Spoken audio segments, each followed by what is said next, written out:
Yo, j'espère que vous allez bien. On va se retrouver aujourd'hui sur la vidéo du chaman et qui est selon moi le premier deck sûr à crafter après ses nerfs, dans le sens le premier tier S dans lequel on a une liste opti désormais sans Kael'thas et on a donc un nouveau tier S qui était déjà tier S mais qui va devenir encore plus maintenant vu que un de ses mauvais match-up était druide et mage, les deux decks étant tous les deux nerfs un petit peu donc on va dire qu'on va gagner en power level, là où on ne va pas perdre en power level grâce à des Natrius en win condition. Donc, pourquoi on ne perd pas en power level, contrairement à des decks qui pouvaient à l'époque faire Bran, Kael'thas, plus des Natrius. D'ailleurs, n'hésitez pas à désenchanter Kael'thas si vous pensez qu'il n'est plus jouable. Je vais le faire par principe, juste parce que, on sait pas, hein, peut-être qu'il sera pas jouable. Après, j'ai tellement de poussière que je pourrais ne pas le faire, mais allez, faisons-le, au moins on y pense, tant que vous pouvez le faire. Et pour l'instant, Keltas, je pense pas qu'il sera jouable, tout simplement il coûte trop cher, il a plus d'intérêt, vu que l'intérêt c'était vraiment de faire Bran Keltas. Maintenant, revenons-en au deck et pourquoi il n'est pas très impacté du fait de ce nerf. Tout simplement parce qu'on peut Denatrius et faire Perroquet pour répéter le cri de garde d'Enetrius, même s'il faisait 20, et on peut le faire avec Bran. Et on peut également le faire avec Bolner, donc on a l'équivalent de 2 Bran dans le deck, sachant que Bolner est encore plus broken. Quoique Bolner, il y a une petite subtilité avec le Mako, c'est que du coup, si tu fais Bolner Mako, bah derrière, si tu veux jouer un autre cri de guerre, ça ne va pas répéter le cri de guerre du Denatrius, parce que le premier cri de guerre, c'est lui qui donc répète le dernier cri de guerre que vous avez joué. Sauf que si vous jouez un nouveau cri de guerre comme Amalgame, du coup, le Mako va se transformer en tant qu'Amalgame. Donc voilà, petite subtilité à savoir. Maintenant, pour ce qui est du deck, quel est le power level du deck? Ça va être de faire des evolves très tôt. Vous allez garder donc le sort à un d'evolve, enfin le lieu. L'evolve, un gnoll en T10. Vous allez avoir schooling, que vous allez garder également un mulligan. La 2-3 qui n'est plus joué dans le deck, contrairement à avant, qui piochait un spell. Et deux cartes, enfin ça piochait aussi un élémentaire si vous aviez pioché un sang nature. À la place, on a le package Taunt, et donc c'est un bon package pour l'Evolve. On a donc le Schooling qui va nous remplir la main et qui nous permet d'avoir Gnoll sur tour 2. Et le mieux qu'on peut faire, c'est garder ça, le lieu à 1, le Gnoll et le Schooling. Derrière, vous faites Schooling sur tour 1 avec la pièce, donc. Et sur tour 2, vous faites Gnoll, pièce, Evolve. Vous avez un tour 10 sur le tour 2. Qu'est-ce qu'on a d'autre? On a la possibilité de faire Bolner Tempo dans certains match-ups, sinon on garde tout le temps la 3-2. Dans certains match-ups aggro, on peut garder le Flurgle, même si c'est loin d'être un keep. Le Clonefish sur le tour 3, c'est une des meilleures cartes du deck à garder.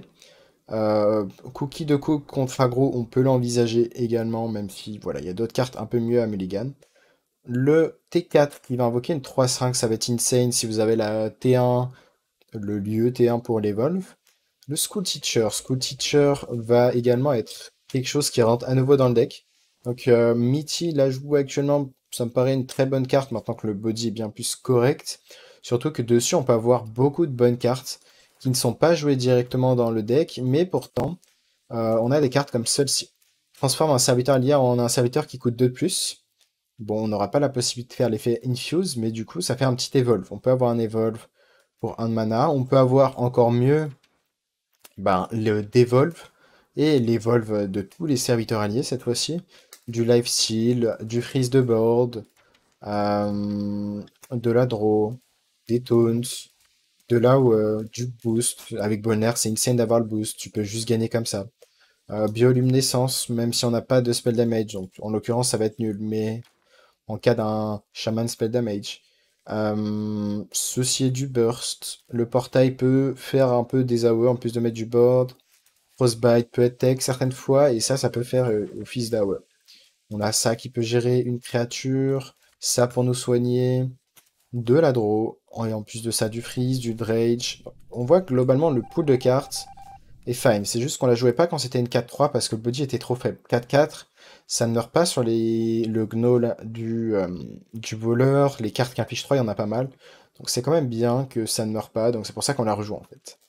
Théotard va être un keep très souvent. Donc le T4 Evolve. Okani peut bien se mettre également dans certains match-ups. Le Caverne, c'est sûrement le meilleur taillé 4 à aller chercher. Le Ravager peut se garder dans les match-up lents, surtout sans la pièce.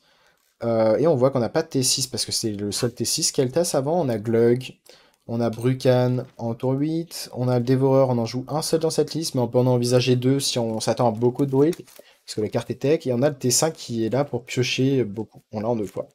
5-4 Rush LM, pareil, ça va être pas mal pour gérer des boards, reprendre la tempo. Et ça va dans la continuité de la curve. Tour 3, Murloc, potentiellement Amalgame et redécouvrir un T2.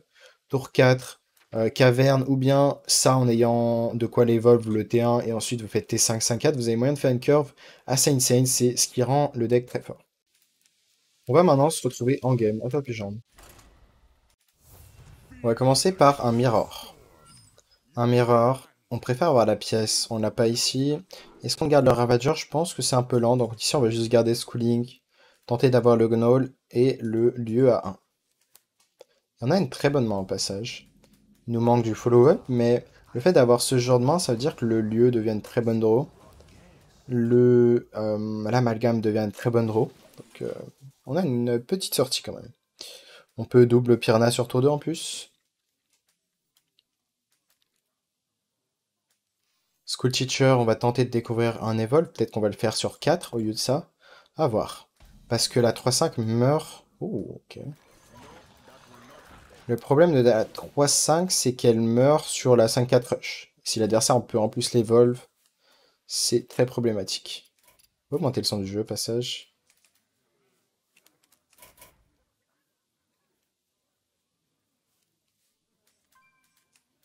Donc ouais. Amalgame nous permettrait d'avoir une sortie tempo très insane.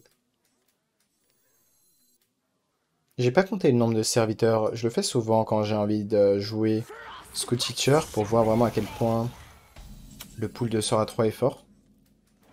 Je vais jouer ça, trade ça, face. Il a la possibilité de jouer la 5-4 Gnoll, pièce Evolve, sur le tour 3.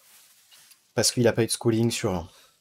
Mais ça resterait très chiant, ça a de quoi gagner la game.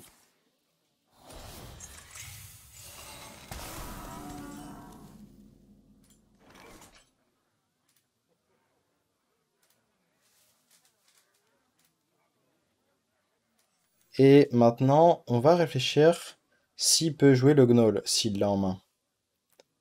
Il pourrait jouer le Gnoll. Je pense... Enfin, il y a un moment où on fait le School Teacher ici. C'est dur à dire. Ça conteste quand même bien le board, hein. On va faire ça et aller face. On va se dire qu'il n'y a pas de Gnoll. On espère qu'il n'y ait pas de Gnoll. Et derrière, si on trouve l'Evolve sur le School Teacher, on est vraiment bien. On joue la Wave. Enfin, la Wave en 2 fois. Bon, au moins, il pourra pas Evolve. Ça, 5-1. Le problème, c'est que... Ouh. Bonne draw.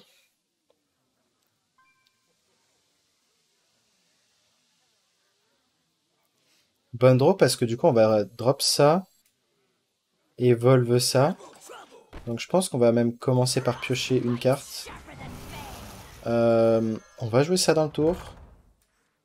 Ah, c'est ça, on a la mana pour piocher. Evolve ça. On tue ça. Et on tue la 3-1 ici. Donc on espère qu'il ne tue pas la 4-3. C'est pas un très bon body qu'on a eu ici. Donc, on va tenter de la re-evolve prochain tour. On va tenter d'avoir un evolve de masse sur ça aussi. Yo Jaguar, ça va et toi?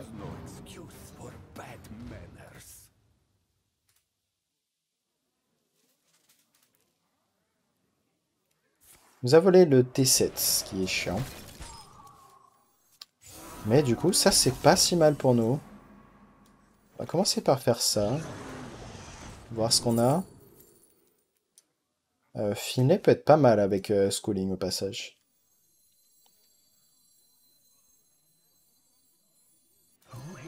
On va voir ce qu'on a sur ça.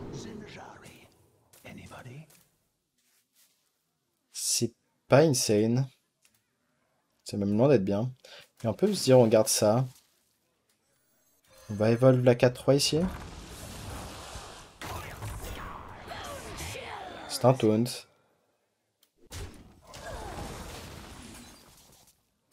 On refait une main. Dans tous les cas, il n'aura pas grand-chose à nous voler ici. S'il va prendre des trades, on peut faire le Nagaling pour justement faire une AOE sur tout le board adverse.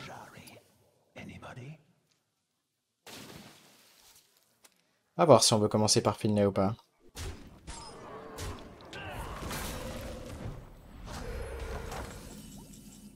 Oh, on peut drop le Gnoll et les Wolves.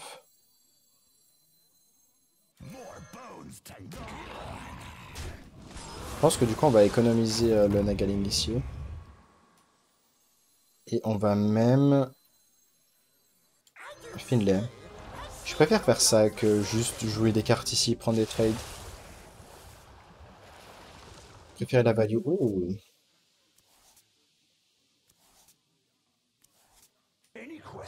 Je crois qu'on va faire un value trade. Trade ici et evolve. Hein.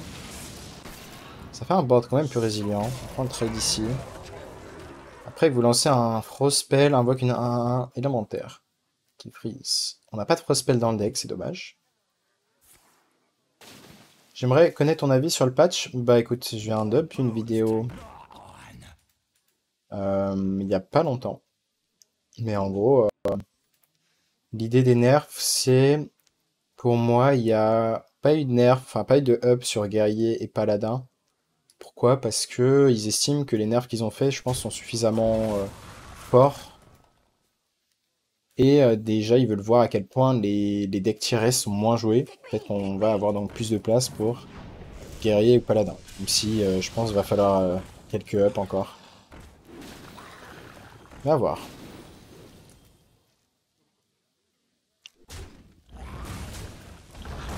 Guff, c'était normal qu'il a Sperm. Oh, ouais. Est-ce qu'on a envie de Brucan? Je pense que vu la main, on n'a pas le choix de Brucan. Hein. On va juste faire des 2-3 ici. Pour sûr. Est-ce qu'on inflige 2 au cré adverse? Je vais infliger 2 ici. On va garder les Volves. On va garder les Volves. On peut Bran School Teacher prochain tour, même si, bon, on a les perroquets, donc on a envie de faire de meilleures choses. C'est pour ça que j'ai voulu faire 2 DAOE, parce que il pouvait full trade ici. Grâce à inflige 2. Est-ce qu'on a envie de Bran Macao? Peut-être qu'il peut pas gérer le Bran on board, donc j'aime bien Bran Macao ici.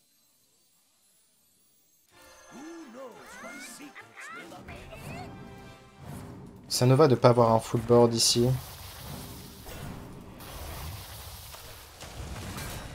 Ok, on risque d'evolve. Les élémentales sont des T2. Est-ce qu'on veut un T4? Est-ce qu'on veut un élémental ou une bête? Je pense qu'on peut vouloir plutôt une bête. On va evolve ça. Enfin, on va plutôt découvrir quelque chose là. Silence, est-ce que silence peut être pertinent? Je pense que oui.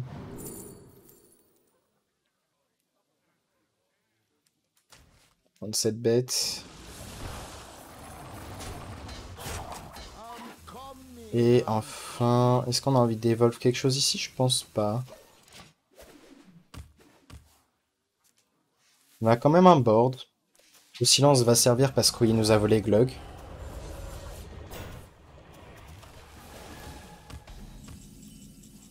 Théotard. Ça va être quand même dur de se faire la place sur le board. On va prendre le trade comme ça, comme ça. On peut vouloir evolve. Ok.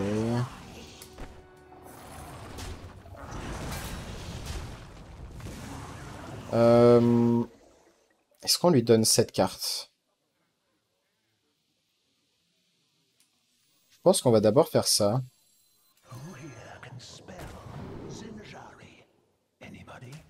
Burst. Oh, Primordial Wave. C'est pas mal ça.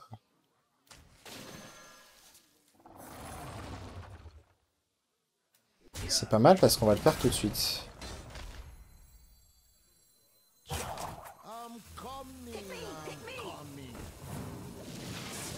Est-ce que le Bran va doubler? Ouais, le Bran double crit de guerre ici. On peut piocher une carte. On a Denatrius en main, ce qui est pas mal, sachant que Théotard est déjà passé, on peut juste se faire Mutanus à ce stade-là. C'est le seul truc qui peut nous manger le Denatrius. On a à garder un perroquet, donc on pourra potentiellement Bolner perroquet, et du coup avoir entrée-retour. Il a eu de bonne créa quand même.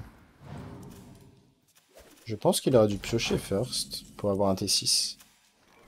Ok, pas une mauvaise draw.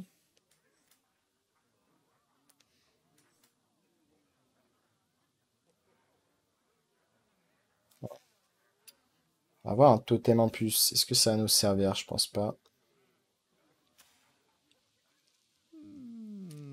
On va réfléchir à des trades.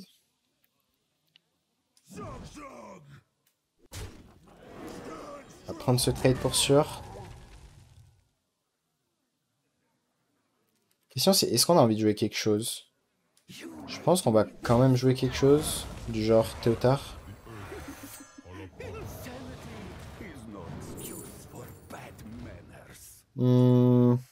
Ça c'est de la draw en soi. Autant lui voler la draw. Ça c'est très lent. On va pouvoir tuer ça. On va prendre des value trade ici. On a pris ça. Double value trade, HP heal. Juste la 3, la 0-3 dans notre board qui est chiante. Après ça va, on va se libérer une place supplémentaire grâce à ça. On va pouvoir piocher 3. Ok, ça va parce qu'on a le silence.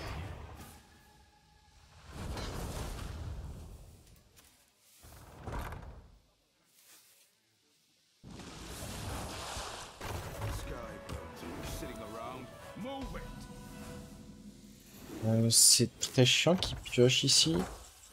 Il a pioché quoi? 2? Donc on va tuer sûrement ça. Dans un premier temps. On risque de silence d'abord le board.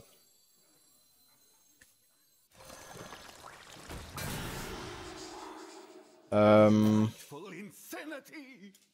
qu'on veut évoluer ça en T6? Je pense, hein.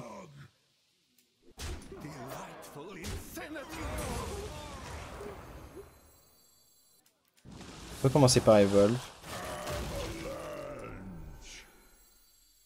Après, si on Evolve, on fait pas les Reapers, ce qui peut être chiant. Là, on peut être dans un stat où on a envie de smork un peu, 4, 8. Qu'est-ce qu'on veut découvrir avec l'amalgame? Un autre élème?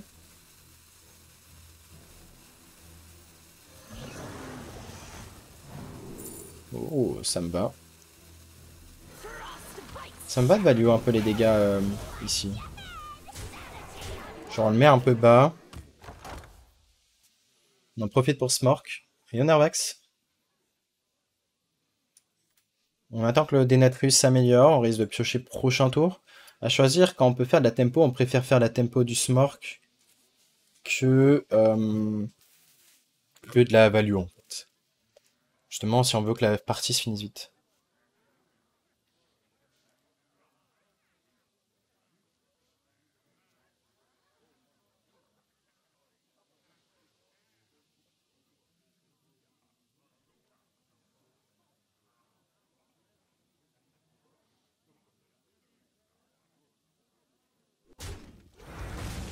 Et je réfléchis aux cartes qui peuvent être chiantes, mais en fait, l'avantage c'est que maintenant c'est moins toxique vu qu'il n'y a plus de, il y a plus d'élémentaires qui freeze. Genre c'est plus joué, donc c'est pour ça que ça devient moins toxique les mirrors. Tu sais que tu veux pas te prendre des choses broken. Ok. Est-ce qu'on a envie de piocher cette fois-ci parce qu'on est limité en termes de ressources? Je pense que oui.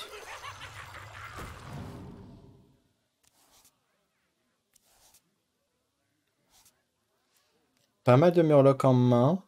Peut-être qu'on va vouloir value 7 HP. On va freeze ça. On va prendre de value trade. Et est-ce qu'on veut value 7 HP? Je pense que oui. On pourrait même choisir de tuer 7-4-3 pour pas qu'il évolue. Après, le fait de la garder, ça veut dire qu'on se donne les chances de jouer Denatrius prochain tour. Et c'est pas négligeable, parce que bah, là on rentre dans les tours où il peut faire pas mal de Mutanus.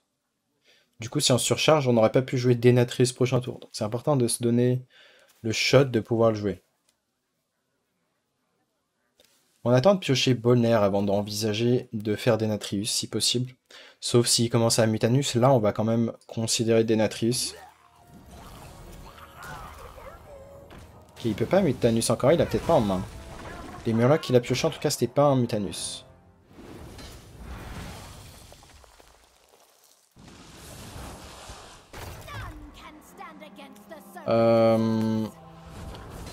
Il y a des sorts de nature, hein. Il y a l'Evolve et Devolve, il en a déjà joué une.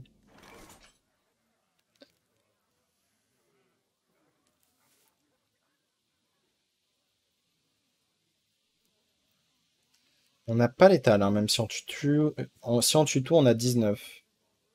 On n'a pas trop envie de se surcharger, même argument. Je pense qu'on va faire un truc comme ceci. Est-ce qu'il y a un monde où on accepte l'overdraw? Je crois qu'on a qu'un seul Murloc dans le deck. On en a deux.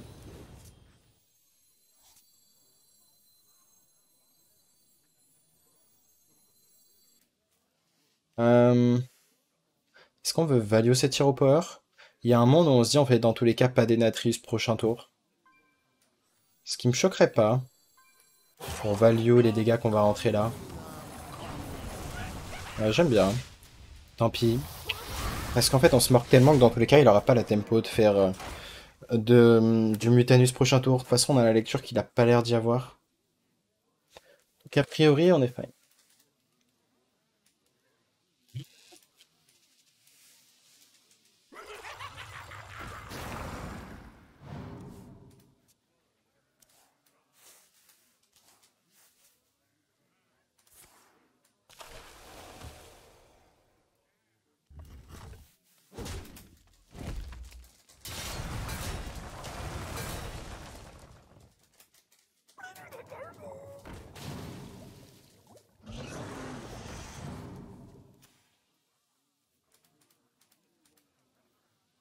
Yo Cedar. Donc ouais, pour l'instant on lui laisse pas la tempo de faire une carte de disruption. Il y a même un monde où on se dit on freeze son board. Je pense que ça va être le play ici. Prendre un value trade sur ça quand même. Est-ce qu'on a envie de prendre un value trade? Je suis même pas sûr. J'aurais dû taper avec mes créas. Surtout que c'était létal, hein. 4, 7, 9, 10. Denatrius, est-ce que c'était pas létal? Non, parce qu'on pouvait pas Hero Power en même temps. Ça faisait pas assez de dégâts. Peut-être qu'en prenant les trades, on avait assez. 4. J'ai pas compté en fait. J'étais en train de finaliser quelque chose à côté, un texte. 4, 3, 2. Dans tous les cas, on pouvait pas, on n'avait pas la mana, c'est ce qu'on a dit. Donc, on ne pouvait pas tuer pour sûr, mais on avait l'étal en jouant un Murloc, ouais, c'est ça.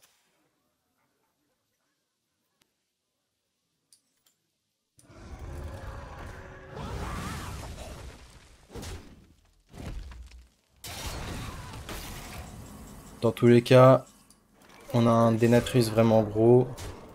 On veut les tuer avec Denatrius. Bon. C'est quand même plus beau de tuer quelqu'un avec Denatrius. Je sais pas ce que vous en pensez, mais moi je préfère.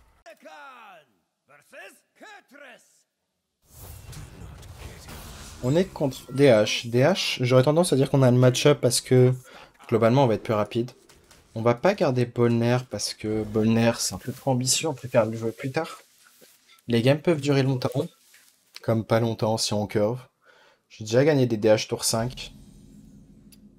Est-ce que c'est un DH 40 cartes? La mode, c'est plutôt les 30 cartes, du moins avant le nerf, donc on verra maintenant post-nerf, mais la stabilité des 30 cartes fait que le deck est fort.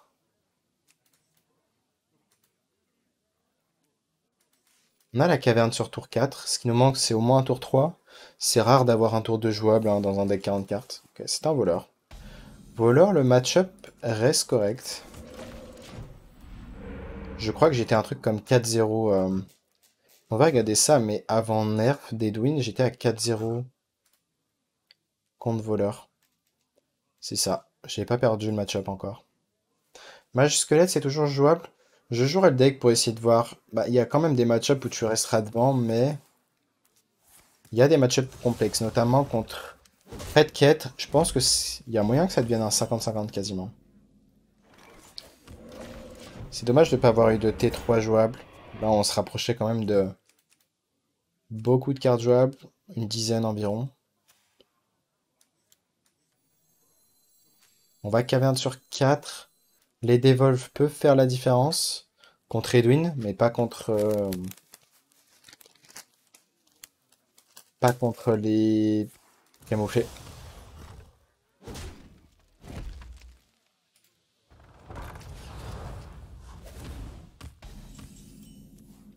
On va caverne sur 4. Le plus tôt que tu peux jouer la caverne, le mieux c'est, parce que c'est 9-12 de stats. Il y a des cartes à changer dans le match burst, nope. Je risque de le représenter très bientôt à une des prochaines vidéos, le match burst.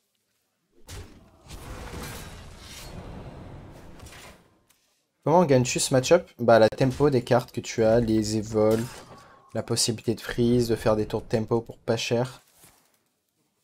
En fait, tu l'épuises en ressources, le voleur.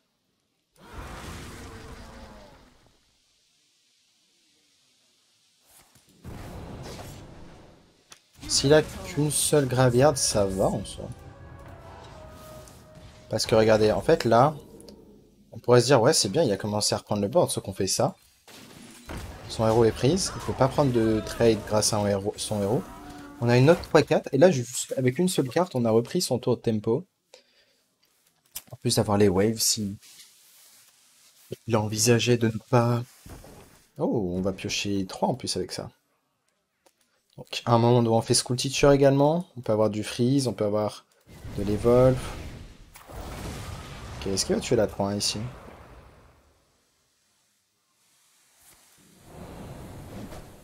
Il dépense beaucoup de cartes, donc vous voyez qu'il est très limité en ressources. On épuise très vite. Et en plus, on a un follow-up avec Glug. Est-ce qu'on a envie de piocher des cartes? Ça me va, je pense. C'est pas comme si on avait tout le temps la tempo de piocher des cartes. Les cartes qu'on va avoir sur ça sont assez random, il n'y a rien qui tue la 6-6 dans tous les cas. Donc autant la faire plus tard. On risque de faire Glug prochain tour, hein. S'il va full face, on fait Glug en double trade. Et du coup on a un Glug déjà ingérable et on a déjà gagné la partie. Il est obligé d'aller face en plus. Donc vous voyez que ça n'a pas été trop difficile de battre un voleur qui avait la coin en plus. Il n'a pas eu Edwin certes. Mais c'était pas très dur quand même.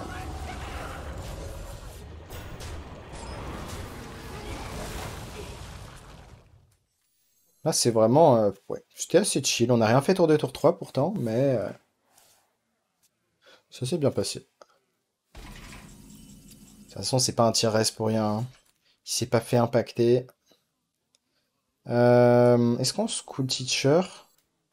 Bran School Teacher? On pourrait perpétuer le flame et tout tuer. C'est du coup fini. La gamme est finie sur ça. On pourrait prendre du soin, le maximum ici. Non, ça tue pas tout au passage, donc on va juste faire ça.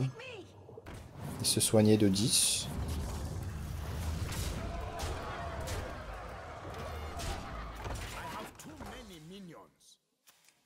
C'est clair comme ça, bah voilà. Tu sais comment gagner le match-up.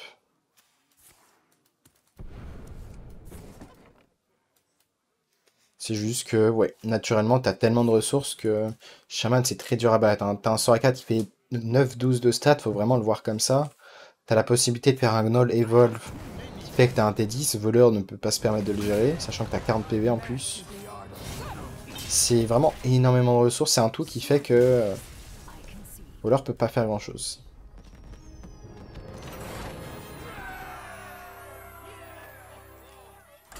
Pour l'instant, nous sommes sur une run perfect. On est contre un Mirror, encore une fois, je crois. Donc, on ne garde jamais ça. On va pas garder l'amalgame. On l'aurait seulement gardé si on avait Clonefish. Avec Clonefish, on avait la meilleure sortie, c'est-à-dire 3-2 sur 2. Et Clonefish, 2-3 et potentiellement un autre Murloc sur 3. Et juste ce genre de sortie, ça suffit à gagner des games, en fait. Tellement la tempo est insane. Ok, on a T2, T3, T4. Ce qu'il faudrait top deck, ça serait le duo à 1. On a 3 tours pour le top deck. Schooling est pas mal non plus. Hier, je suis tombé à 80% contre des chasseurs bêtes. Tu veux dire t'affronterais que des chasseurs bêtes? Si t'as envie de les battre, t'as beaucoup de moyens en vrai. Là, par exemple, en cas de top deck, Clonefish. On va faire Clonefish, Flurgle, Amalgame. La sortie est insane. Je pense qu'on va freeze. Et on va prendre le trade. On prend chaque trade tout simplement parce qu'en Mirror, on joue le Evolve. Et Devolve. Donc, on préfère une 0-2 qui paraît inoffensive. Pièce Evolve, c'est la fameuse sortie dont on parlait. Ok, bon, du coup, on va tuer ça. On veut surtout pas qu'il la re-evolve plus tard. Quoique, je pensais faire Schooling, mais en fait, on va juste faire Amalgame et ça. Hmm,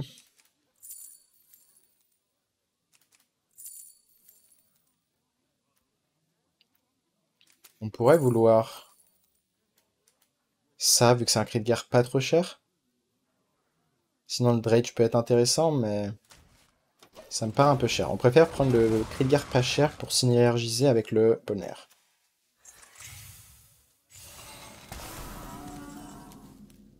Oh, Bran. On va piocher une carte ici.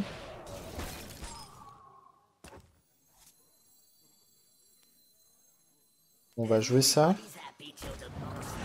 On va évidemment pas trade. Donc là, le genre de choses qu'on peut faire, c'est Bonner, Macao, invoquer 2, 3, 5.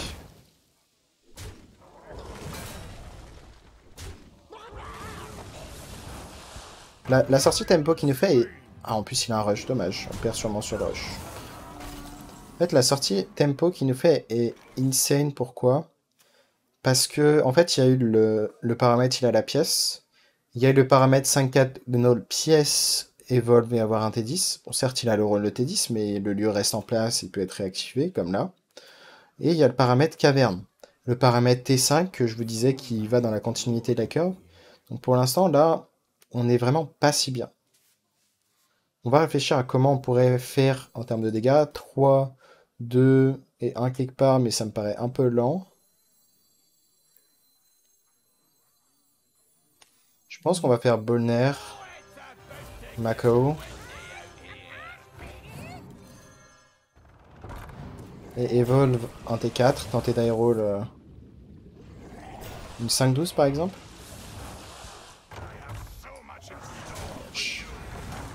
Sur le papier, il peut ne tuer qu'une seule créature. On n'espère pas qu'il ait schooling, sinon il peut vraiment tout tuer facilement. Ah, dommage, c'est un top deck. Donc en termes de sortie, on voit que vraiment il y a eu la synergie de tout pour nous battre. Enfin, la partie n'est pas finie, mais vous voyez qu'on part déjà sur un 10-90 quoi, en termes de chance. Parce que ça reste en vie, du coup ça va snowball. On va devoir le tuer maintenant.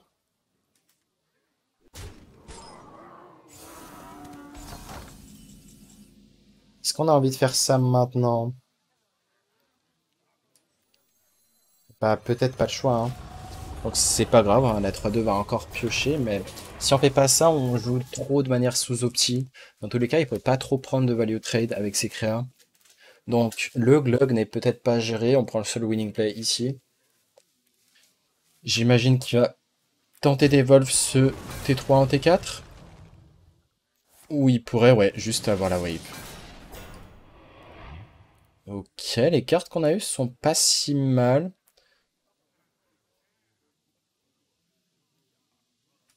On va evolve ça en T7. Les T7 étaient pas si insane. Ça nous va. Il prend 7 de dégâts.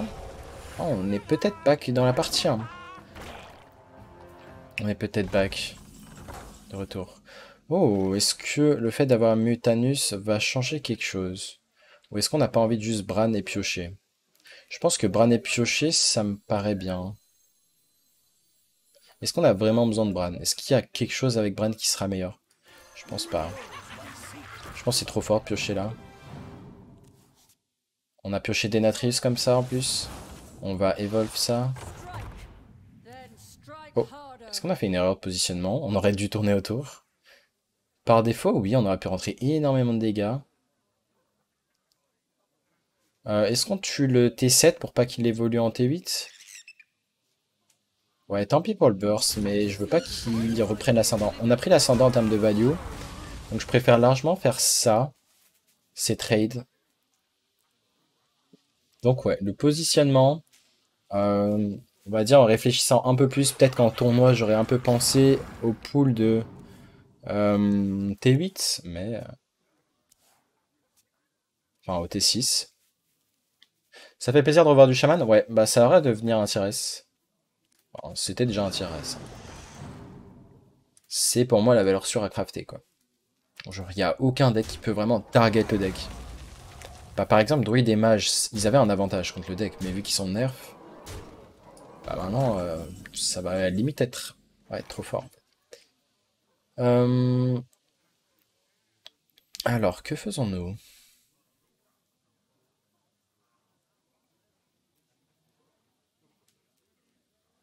On va devoir faire des 5-4, je pense. Ça pour se protéger. Ouais. C'est dommage en termes de positionnement qu'il y ait lieu qu'il soit encore actif, sinon on prenait des value trade, genre value trade, trade. Qu'est-ce qu'on veut tuer ici? On va tuer ça quand même. Et prendre un value trade. Prendre ce value trade. Cette fois-ci, lui, on le met à gauche.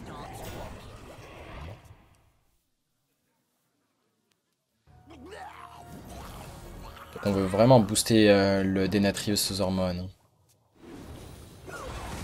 Ce qu'on aimerait top deck, c'est quoi? C'est peut-être Brucan.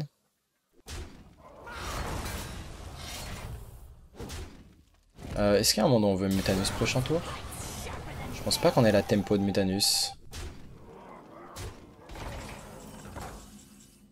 Ok. Dans tous les cas, on peut pas faire Denatrius. 5, 8, 10, 14, 17, 19. En fait, on est quasiment mort si on fait des nattes.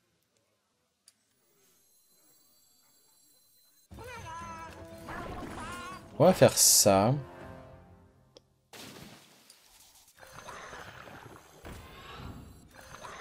On aurait pu evolve ça d'ailleurs.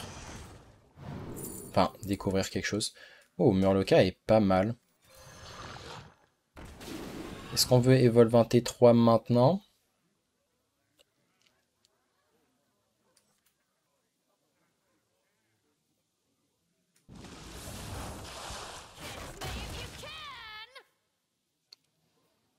Ok, on va tuer ça.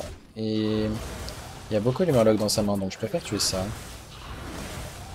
Donc s'il a des Natrius en main, c'est sûr qu'on est mort. Dans tous les cas, vu la sortie qu'il a fait, on s'attendait pas à gagner la game. Ce qui va... Mutanus. Ce qui va toucher. Non. Donc on a toujours l'option de Denatrius pour soigner. On va avoir du soin grâce à ça, sauf s'il le gèle.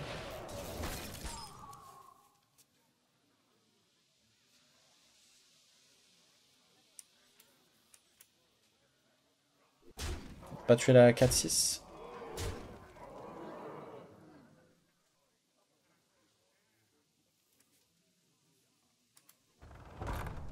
Est-ce qu'il va vouloir evolve ici? Thanks Dusty and Azuria for the follows. Ouais, je pense qu'on va prendre ce trade, espérer que ça meurt.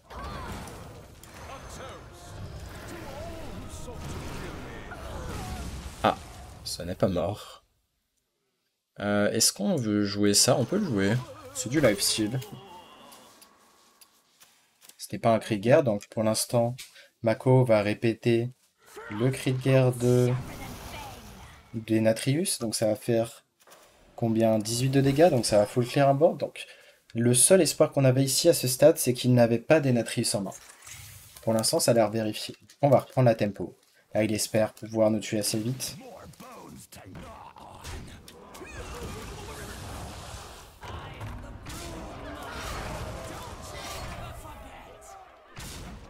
Ok.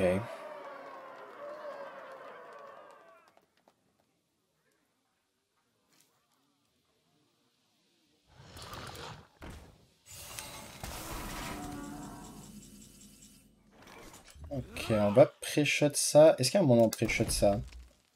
On va dans tous les cas faire Mako en premier. Ok, bon, c'est pas si mal. On va faire ça. Est-ce qu'il y a un moment où on veut Mutanus maintenant? Je pense pas, on va juste Théotard. Oh, et on lui vole son Denatrius. Est-ce qu'on veut lui donner le Devolve? Quel serait l'argument de lui donner le Devolve? C'est tout simplement tourner autour du... Je sais plus c'est quoi le dernier cri de guerre qu'il a joué. Mais il y a un monde où c'est Mutanus. J'ai un doute en fait, j'aurais dû traquer un peu plus le tour d'avant. Mais dans ce cas-là, il n'aura jamais envie de faire ça. Et on veut tourner autour de... Mutanus. Il peut avoir Théotard. Bon, Théotard, on peut pas tourner autour malheureusement.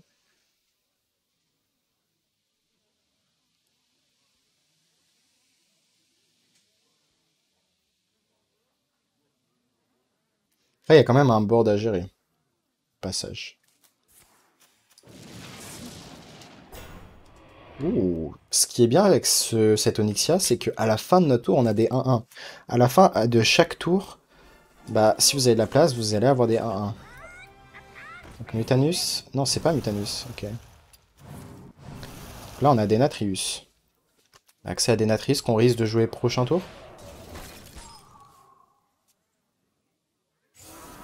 Plus de ça, regardez, vous voyez, on a les petites 1-1 qui vont du coup booster notre Denatrius. Et ça, c'est insane. 3, 2, on tue ça. Voilà. Voilà, et évidemment qu'on le joue maintenant.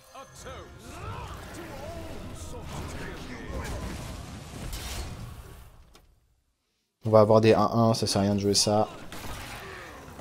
Donc vous voyez qu'on est quand même parti de loin cette game. Hein. On est parti de... On se prend la meilleure sortie tempo à... on arrive à gagner. Bon, certes, il n'a pas eu d'énatrice, mais il fallait quand même bien jouer la game. Il se faisait smork, il fallait optimiser camp piocher. Donc là, pareil. Hein. Il a l'air de partir en... il aurait dû faire la 4-4 d'abord d'ailleurs. Parce que ça accomplit rien de jouer la 2-3 en premier ici. Et le fait de faire un DAO, ça sert à rien vu qu'à la fin de notre tour, enfin à la fin de son tour, on va réavoir ces 1-1 qui pourront attaquer.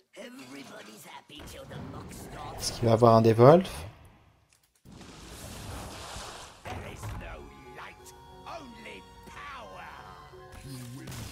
Ok, ça fait plaisir de gagner cette game. Et on voit que, bah, sans surprise, hein, quand j'annonce qu'un deck est un des meilleurs decks, ah, c'est étonnamment, on fait une très bonne session avec. Donc ouais. Pour l'instant, liste très opti, pas besoin de rajouter un deuxième dévoreur T9, parce qu'il n'y a pas de druide pour l'instant, pas de serviteur, enfin pas de deck qui joue des grotons. En parlant de pas de druide, bah, on affronte un potentiel druide. Je crois qu'on affronte Gabi. Gabi qui sait transformer en Superman. Est-ce qu'on va réussir à punir Superman? On a une bonne curve au passage, hein. Si c'est un druide ramp, on va juste faire Bolner sur 2. Parce qu'on veut profiter de Bolner en tempo, parce que druide peut pas le gérer.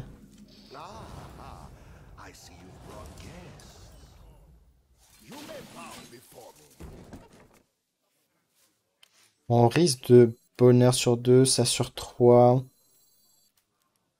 C'est peut-être juste un voleur en fait. Donc le keep ici, il était un peu ambitieux. Ok, c'est un druide aggro. C'est un druide aggro. Est-ce qu'il y a un monde où on garde Bolner du coup? Je vais drop la 3-2 quand même, juste parce qu'elle a plus de chances de prendre un trade. On peut continuer avec Sun Curve, en plus de ça, même si on préfère tuer Strog, je pense. Le keep qu'il doit avoir, c'est sûrement les 1-2. Ce match-up est censé être très bon au passage.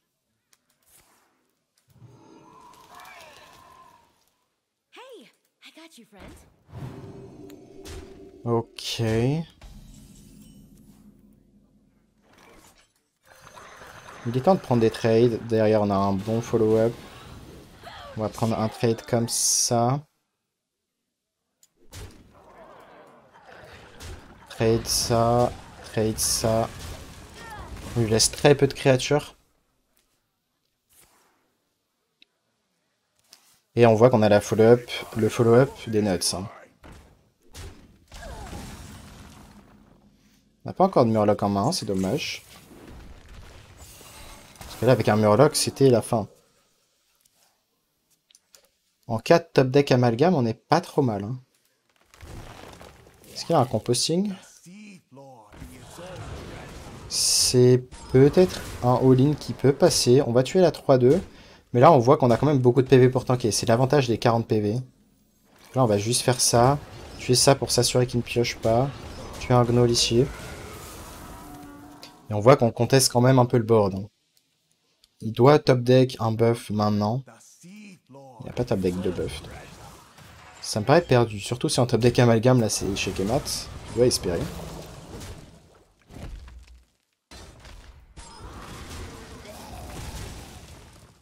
Ok. Ouais. Si jamais vous doutez encore de quel deck jouer pour Climb le Ladder, ça fait... Enfin, vous avez le deck qui n'a quasiment aucun counter. Du moins, les counters sont des decks qui sont nerfés, donc ils seront moins bons en termes de counter.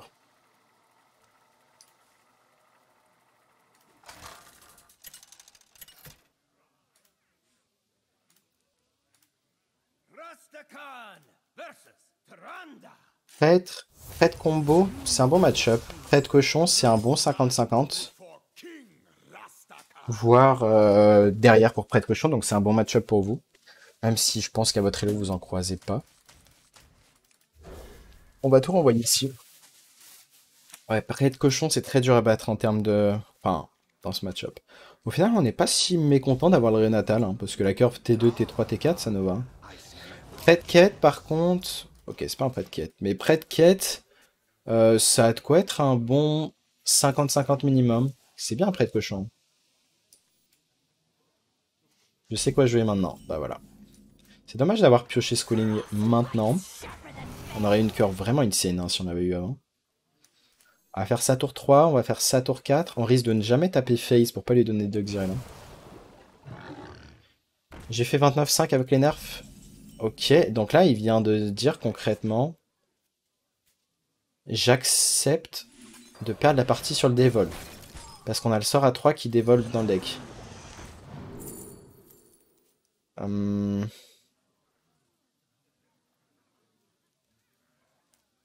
Est-ce qu'on prend ça avec sa furie des vents? Ça accomplit pas grand-chose. Quoique... ça sera des bêtes, hein, on est d'accord. On va peut-être prendre le rush. Donc on ne va taper nulle part ici. On espère top deck s'il ne tue pas son cochon. Et qu'on top deck la wave, on a gagné. C'est simple que ça. C'est pour ça que le match-up est dur. Quand tu joues le cochon, tu dois soit espérer qu'il l'a pas, Et si là, tu perds instant, si tu ne tues pas le cochon. Pareil, sur Théotard, on pourrait gagner. Très souvent. Mutanus, bon, ça va être bien plus tard. Yo Ramses, thanks a lot for the red man. Hope you had a great stream. Are we gonna kill this?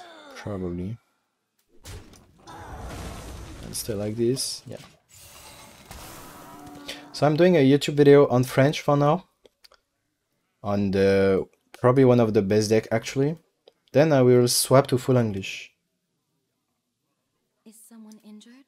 Il a un tour de Pyro, c'est dommage. On n'a pas pu le punir grâce à la wave, grâce à Théotard. En fait, vous voyez qu'on a beaucoup de cartes pour punir. Wave, Théotard. C'est vraiment 3 cartes qui peuvent gagner instant. Mutanus également en mangeant le Pyro, ça peut gagner. Yonades. On va piocher sûrement prochain tour. Oh, Clownfish. On pourrait considérer de...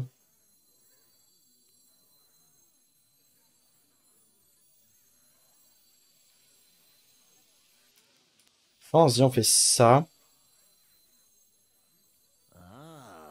La question c'est, est-ce qu'on a besoin de Mutanus tout de suite?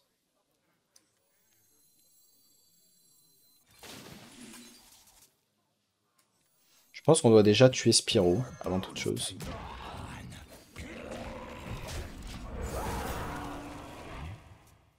Ça joue quoi? Shaman aggro? C'est pas un shaman aggro, c'est un shaman plus contrôle, tempo, tout ce qu'on veut en fait, il fait tout. Ok. Devolve me. On n'arrive pas à trouver le Devolve, hein. On n'a pas réussi à trouver le Devolve ici. Donc ici, on va juste faire un truc comme ça. Piocher des Murlocs. On va tuer cette créa qui a que 1 PV.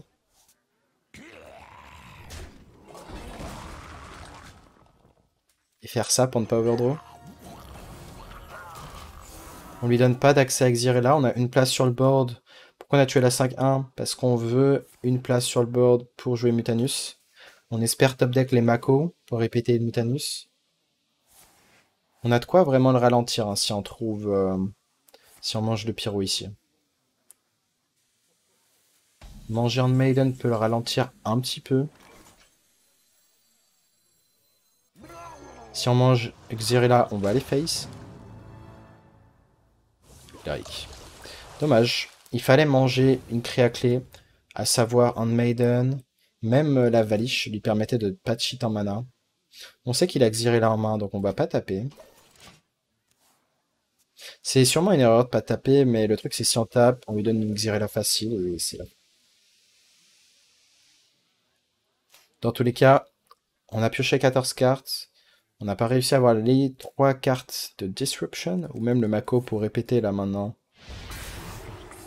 Un Krieger, enfin le Mutanus. Là en gros si on top deck Mako, il y a encore un monde. Hein. Il faut le top deck. Pareil, Théotard, ça a de quoi gagner. Donc on est à 14 cartes piochées, si on l'a toujours pas pioché, ben... Oh, Kani peut le ralentir un peu, surtout qu'il a joué un silence, mais... On va tuer ça, j'imagine. Perukani en serviteur, j'imagine. Il lui reste un seul silence. On va prendre en serviteur. Je pense qu'on aurait dû clairement taper ici, hein, mais j'ai pas envie de lui donner Xyrella en fait.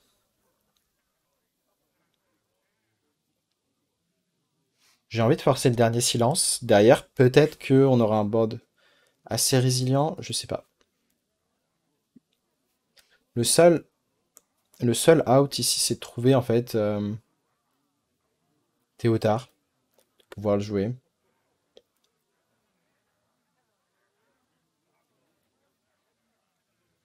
Ah ouais, ce match-up, pour moi, c'est de l'ordre du 40-60. Là, on voit vraiment, il a drop les cochons et on avait de grandes chances d'avoir au moins une wave ou une carte Théotard un peu plus tôt. Donc vraiment, ça s'est joué sur les statistiques. Là, on voit pas que, bah, parce qu'on a juste pas eu les cartes qui nous font gagner le match-up, mais on pouvait largement le punir. Par exemple, moi je fais souvent en sorte de tourner autour de le Devolve parce qu'on perd instant, on concede et on va aller sur une autre game si on se prend le Devolve.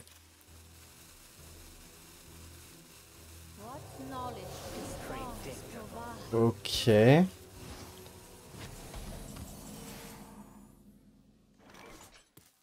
Maintenant on peut aller face. Le truc c'est qu'il a encore Valish. Donc là la partie est finie parce qu'il a encore la Valish. Genre vraiment il a eu tout le temps du monde. On aurait pu certes aller face mais on aurait eu plus de board. Donc certes on aurait pu rejouer un board. Mais le Mutanus était vraiment la pire target. C'est-à-dire Handmaiden, Pyro, la Valish étaient des bonnes targets. Donc on avait trop de bonnes targets en fait. C'est ça le problème. Et du coup on n'a rien touché, on a raté un 75% d'avoir une bonne target.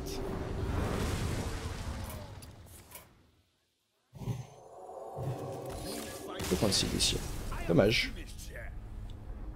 Donc le Mutanus, normalement ça a de quoi suffire. Ça va être quoi vraiment le ralentir si on le trouvait. Même pareil, Bolner pour répéter Mutanus, Bran pour 2 Mutanus. Il y avait beaucoup de possibilités. Hein. C'est pas juste les cartes que j'ai citées qui nous auraient fait gagner. Donc dommage, première défaite. Est-ce que rentrer une Fury est envisageable? Non. Ça serait vraiment une tech que s'il y avait beaucoup de board prise de rentrer la Fury sanguinaire. Sinon, c'est pas rentable. On affronte encore un voleur, je pense. Donc pour l'instant, on est à quoi? On est à 5-0 contre voleur. On pourrait considérer de garder Bolner, mais je l'aurais gardé peut-être avec la pièce. Contre voleur, ça sert pas à grand chose. Et le truc, c'est qu'on va sûrement pas jouer ça tout de suite.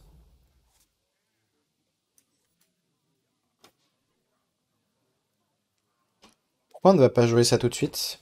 En vrai, ça se réfléchit. On va le jouer finalement, je me ravise. Très souvent, on peut choisir de garder. Pourquoi? Parce qu'on veut d'abord jouer Gnoll et ensuite ça. Parce que le fait de jouer ce qu'on vient de jouer... Est-ce qu'on a envie d'Evolve maintenant? On pourrait vouloir un T3. Dans tous les cas, on a 3 stacks, donc autant en profiter. Ouh. Pas mal l'honorable kill, même si on va pas l'activer. C'est un vrai guerrier?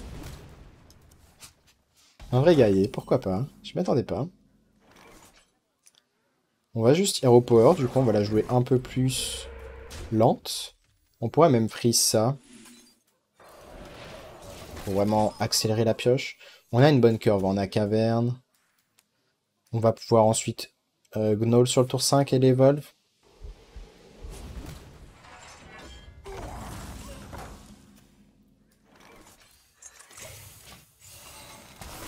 Je pense pas que ce soit un contrôle. En fait, je sais pas. Je sais absolument pas qu'est-ce que ça peut être. Là, on est à quoi? On est à 24 heures après les nerfs, donc les gens vont tester des guerriers. Ça a l'air d'être un contrôle. C'est bizarre d'avoir un deck à 30 PV seulement. Allez, petit Evolve. 12-12. C'est évidemment pas mal. Dites-vous, vous pouvez faire des 12-12 mathématiquement tour 2 avec la pièce. Avec Schooling, Sora 1 et la 5-4 Rush. Est-ce qu'il veut AOE? Oh, il attend. Il attend, donc on va... Est-ce qu'il y a un monde où on fait School Teacher ou on attend? Eh ben, je pense qu'on va attendre. On va rien faire. J'aime bien jouer contre des tempos, enfin des decks control. C'est justement, c'est de l'économie de ressources, ça sert à rien de commettre plus de choses. On force déjà la baston, on savait déjà qu'il voulait juste tempo un tour avant de baston.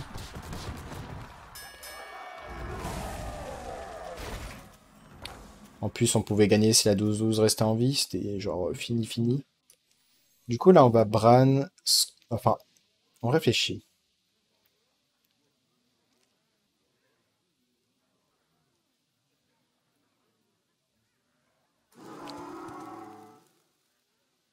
On va réfléchir ici, mais ça me va de Bran School Teacher. J'ai pas envie de découvrir des spells random.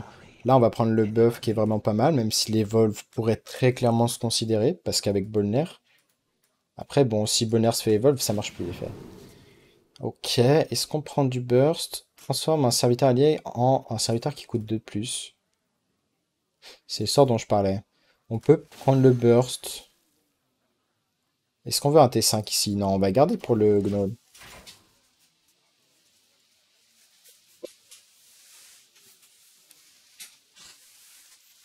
Ce qui est bien, ouais, c'est quand tu fais pas un bon evolve avec la wave, bah t'as le lieu qui peut justement ajuster un serviteur qui sera un peu trop nul. Il va là à 10. Il cherche là à 10. Donc c'est un tour enfin, tour très réactif, ça veut dire que c'est un tour très défensif. Derrière, nous, on va refaire un board. Question en plus, c'est est-ce qu'il joue deux bastons ou pas? Ça doit être une espèce de version d'OTK.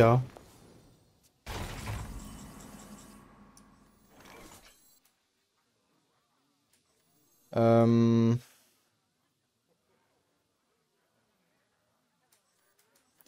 On va jouer ça. Tant pis pour la draw, on va lui donner la draw. On n'a pas envie de faire un play sous opti. Et jouer des 5-4. En fait, on veut garder le cri de guerre. Le dernier cri de guerre qui pourrait nous faire de la value. Potentiellement. Là, on a de quoi faire un très gros board, hein. On force pas forcément Baston dans le sens... Baston est pas si ouf. Il va plutôt faire Shield Slam sur ça s'il a Shield Slam.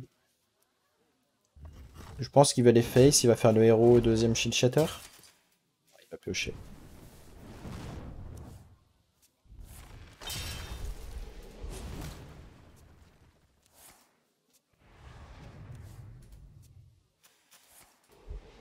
Execute. Il y a quand même beaucoup de dégâts, hein. Surtout que là, on va faire des choses assez sympathiques à base d'un très très gros board.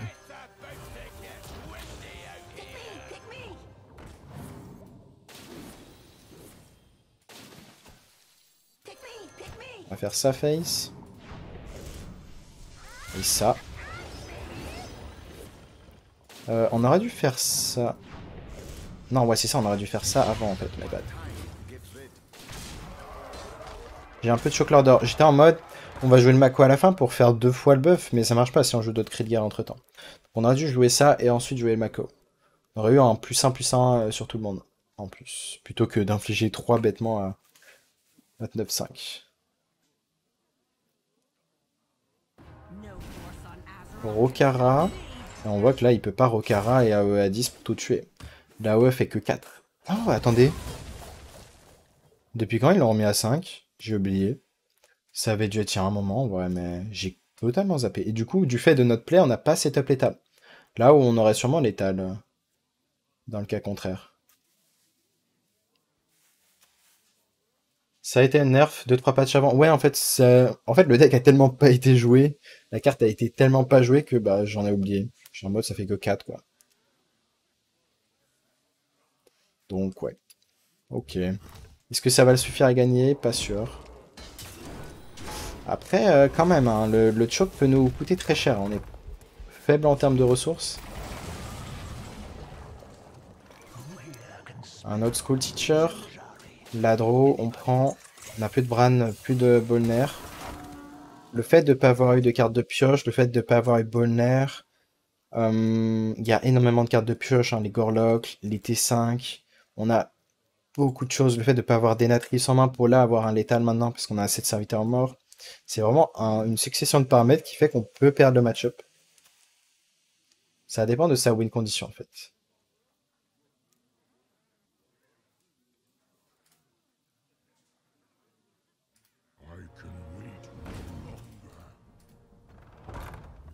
Romash, on va pouvoir le dévolve, hein.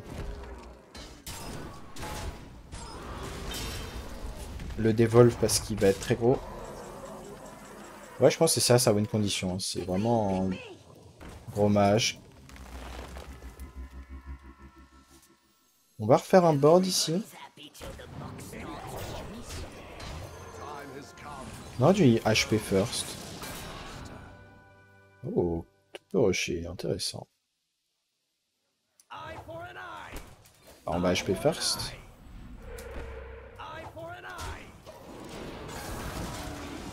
On a un gros board, on force Baston. Baston qui est du coup la dernière AOE de son deck, à condition qu'il en joue deux.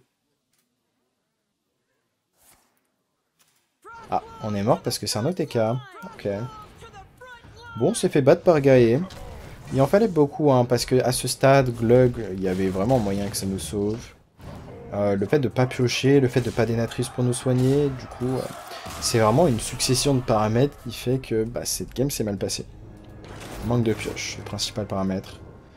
Et puis on a Fro à un tour précis aussi. Donc, on va dire c'était mérité. DH. On n'a pas trop croisé DH pour l'instant, j'en ai croisé qu'un seul, c'était pas dans cette vidéo. On va rien garder ici. On n'arrive pas à voir la pièce hein, contre les voleurs, hein. C'est peut-être un voleur. Avoir la pièce, c'est quand même un bel avantage. Après, la main est pas dégueu, hein. Il nous manque juste un amalgame, une 3-2 sur 2. Au moins l'amalgame et on est vraiment bien. Est-ce qu'on peut affronter un DH?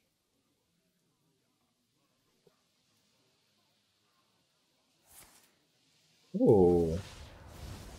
On affronte un DH. S'il fait splash, c'est qu'il va faire la curve, hein. On va juste faire ça, tour 2.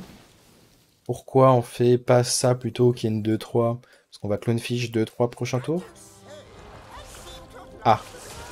Je m'attendais pas à ça, honnêtement.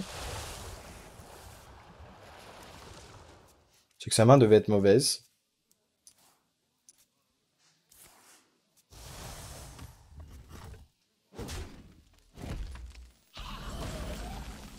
Bran.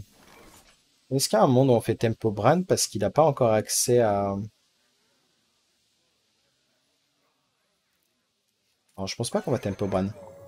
Certes, on pourrait faire vraiment le School Teacher on curve, mais le truc c'est que l'adversaire joue des cartes comme Felbarage potentiellement. On va pas le faire. Il peut avoir également la deuxième relique of Extension. On n'a pas de Murloc ici.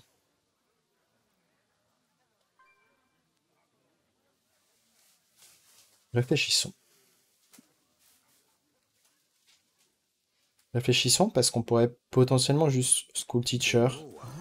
Ça me va. On va voir ce qu'on a. On a rien de proactif malheureusement. On va juste prendre Lighting Storm, je pense. On prend les trades quand même. C'est dommage en termes de follow-up. C'est-à-dire on a eu le T3, mais on n'a pas pu vraiment en abuser vu qu'on n'a pas eu l'amalgame. On n'a pas eu un bon sort sur le T4. Donc c'est comme si c'était un mauvais T4 un peu. Après on peut avoir un sort random sur Macao. Est-ce qu'on préfère un sort random ou on préfère s'assurer d'avoir ça par exemple? Oh. Je vais drop Bran maintenant. Parce qu'on peut jouer deux cartes avec cri de guerre. Si vous contrôlez un Murloc, gagne +1/+1. Pourquoi pas? Ça va coûter 0. J'aime bien ici la tempo. Et on s'assure d'avoir un peu de value ici. Potentiellement, il ne tue pas le Bran. Ou on force une AOE. Mais voilà, vous voyez que des fois, le Bran, on va le drop juste comme ça pour avoir un peu plus de draw, un peu plus de value. Je reconnais, c'est peut-être un Bran qui survit, ça. Du coup, Mako va donner 2 cartes supplémentaires de pioche.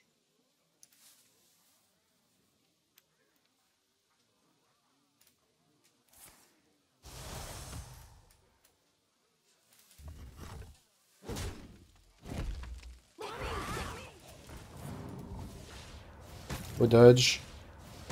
Ok, Bran reste en vie. Bran reste en vie. Est-ce qu'on a envie de geler d'abord? On peut avoir un meilleur top deck à avoir comme Théotard. Un D4. On pourrait refaire un gel. On parlait de Théotard. Nous voici. Ok, allons-y. Ouh, on va voler Kurtrus. On va lui donner là un 1 rush. Est-ce qu'on lui dit qu'on vole Alexstrasza? Sigil, c'est quand même... En fait, je pense pas qu'il aura facilement la tempo de jouer Alexstrasza, en fait. Donc, il y a un grand monde où on vole Sigil, en fait. Et on lui donne Murlocola? Murlocula? Sûrement.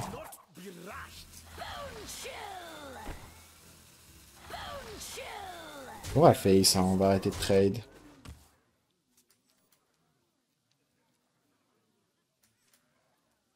On a Lightning Storm, qu'on peut faire sur n'importe quel board. Un board qui aurait pas trop de PV.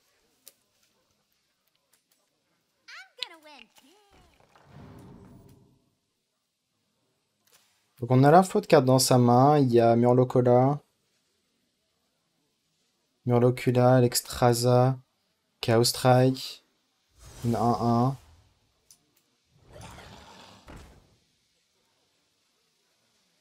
Ok. Bon, en fait, l'Alexstrasza, il l'a découverte. Ah, il l'a pas découverte, en fait. Il la joue juste dans son deck.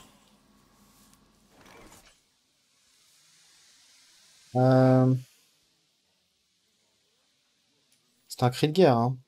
On peut le répéter sur Mako, ce qui est globalement assez fort.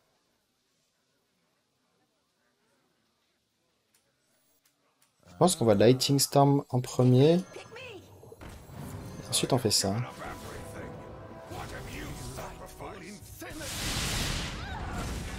Donc je pense qu'on a été pertinent dans la choix des pics sur Théotard.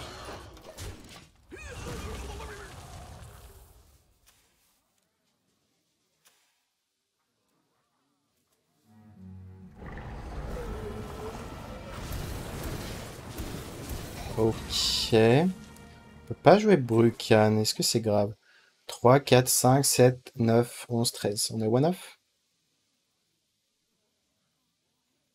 On est one-off.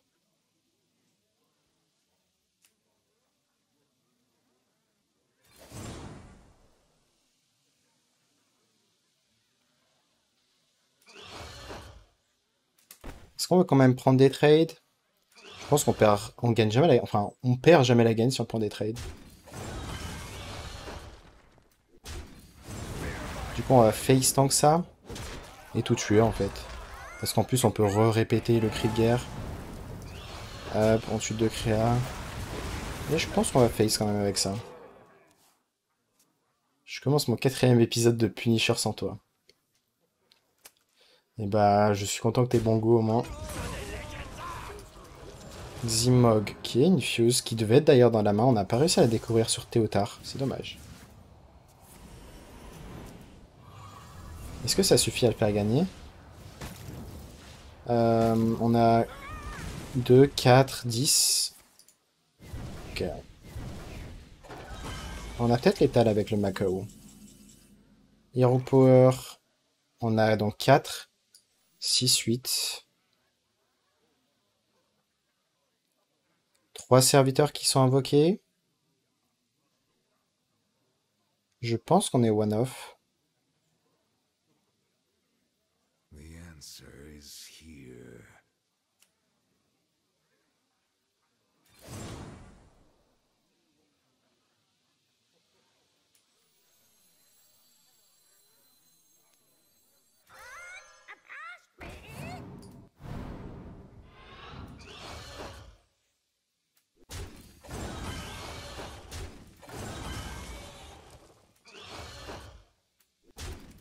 On veut le forcer à Salexstrasza face en fait. En faisant ce play. Parce qu'il n'a pas accès à Denatrius à moins qu'il l'ait réduit grâce à ça. J'emmerde le Punisher. Si, je le ref. Donc il passe à quoi? 9 PV. Il va devoir double trade. Est-ce qu'on peut avoir l'étal?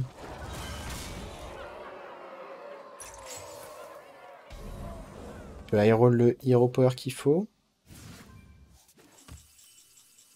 On peut tenter de découvrir du burst. Je pense qu'on va plutôt tenter d'aéro le Hero Power ici. C'est un 50% de le tuer sur 2 tours s'il n'a pas Denatrius. Mais on a la lecture qu'elle n'était pas à gauche, en tout cas le Denatrius. On va invoquer 2-3-3 ici. On l'a loupé. Du coup, est-ce qu'on fait ce Hero Power? Je pense que oui. On a encore loupé. On peut tenter de découvrir du burst sur School Teacher.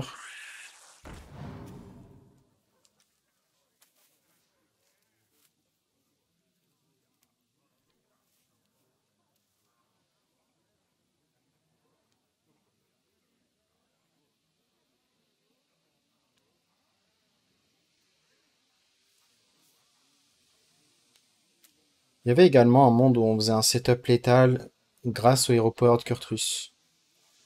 Ça m'aurait pas choqué. C'était le plus correct peut-être statistiquement, mais en fait on a voulu respecter Théotard, qui était pour lui le seul moyen de rester en vie. Un Denatrius.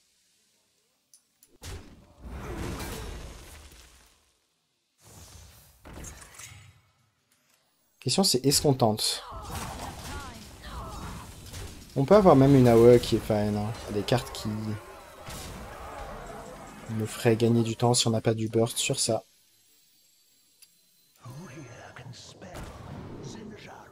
On a du burst. Ok. Ben, on finit sur un bon petit 5-2.